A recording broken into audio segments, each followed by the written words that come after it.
राधे राधे, जय माता दी। अभी बजे हैं अपने दोपहर शाम के 5:45 बजने में आ रहे हैं इंडिया में। और आज के ब्लॉग में ये मेरा समझ लीजिए, अभी मैंने शायद 22 मिनट का एक बनाया था और ये अभी बना रही हूँ मैं। और ये महत्वपूर्ण बात है, इसे आप लाइक शेयर भी करें और शेयर करें, ज़रूर शेयर करें। बच्चों को आप सॉस जो रहता है, अपना सॉस है, विनेगर वाली चीज़ें है, बाहर की चीज़ें है, ये नहीं देनी चाहिए बच्चों को, बड़ों को, किसी को नहीं देना चाहिए। और सॉस जो आता है दुकान में, वो सॉस को अवॉइड करिए। आपको बनाना है तो घर में मीठी चटनी बना लीजिए, टमाटर की 1 नंबर। और मीठी चटनी बना करके आप बच्चों को दे सकते हैं। मिक्सर में ग्राइंड करके बना लो, या तो फिर आप उबाल करके, बॉईल करके, मैश करके, टमाटर की प्यूरी जैसा करके और आप उसकी चटनी दीजिए बच्चों को। क्योंकि ये बहुत महत्वपूर्ण बात ये है कि एक बच्चा है जो वो डेली सॉस खाता था, हर 2-4 दिन में, या डेली समझ लीजिए आप, ये चटनी खाता था टमाटर की। तो उससे क्या हुआ है कि वो चलते चलते गिरने लगा, चला और फिर गिरने लगा, थोड़ा सा चला फिर गिरने लगा। और एक गरीब घर का बच्चे की बात है, जिसके पिताजी रेड़ी लगाते, समझ लीजिए ठेला लगाते हैं, और ठेले पर बड़े भजिए बेचते हैं। रियल घटना है ये, रियल। और वो एक गरीब घर का बच्चा जब यदि अगर सॉस खा रहा है, और बड़े लोग भी खाते हैं, आपका बच्चा क्यों नहीं चल रहा है आपको पता नहीं चलेगा, या कोई भी अंदर से अंदरूनी प्रॉब्लम हो सकती है बच्चों की बॉडी में। तो सॉस को पूरे इंडिया में बैन करना चाहिए। सॉस नहीं खाना है, नहीं खाना है ना, नहीं खाना है।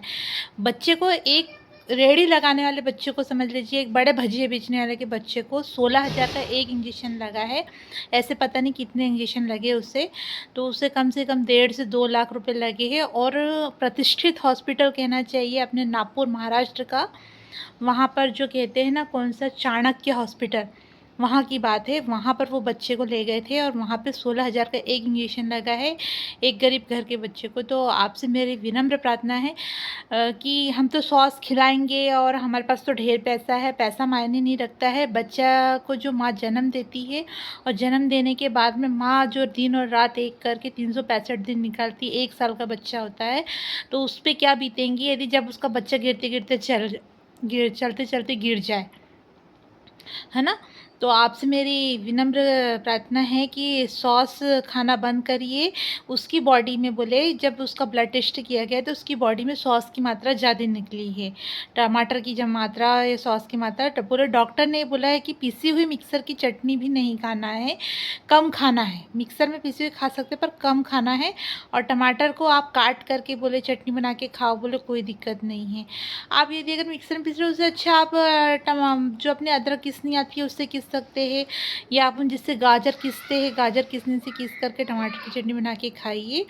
और आपसे विनम्र, या बाहर के जो जंक फूड है उसे भी अवॉइड करिए।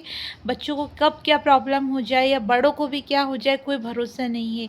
ये मानव जीवन बड़ी मुश्किल से मिला है, इसका आप बड़ी विनम्रता के साथ इसे जिए और अच्छे से रहे। और सब सब सब भारत के लोगों ने, सब ने अच्छा रहना चाहिए। और ये जानकारी मुझे पता चली तो मैंने सोचा कि इसे शेयर कर दिया जाए। और आपसे विनम्र प्रार्थना है कि सॉस ना खाएं। सॉस खाने से बच्चों को सडनली खांसी भी आने लगती है, ये याद रखिएगा।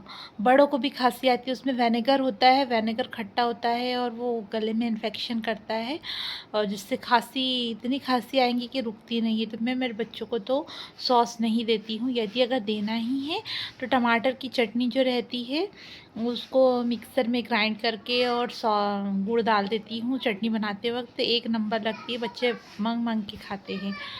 तो अपने ऑर्गेनिक चीज़ों का उपयोग करें और अपने हाथ से बना के बच्चों को खिलाएं। पिज़्ज़ा, सॉस, बर्गर, मैं तो ये बोल रही हूँ कि मैंने तो बाहर का आज तक के पिज़्ज़ा भी नहीं खाया है, और ना खाना भी नहीं चाहती। 1,000, 2,000, 10,000 कितने का भी खा सकते हैं, लेकिन नहीं खाना है हमें। हम और देखेंगे, कभी बनाना रहेगा तो आटा से बना के देखेंगे। और ये जानकारी आपको कैसी लगी, लाइक ज़रूर करिए, शेयर करिए। Thank you, bye bye.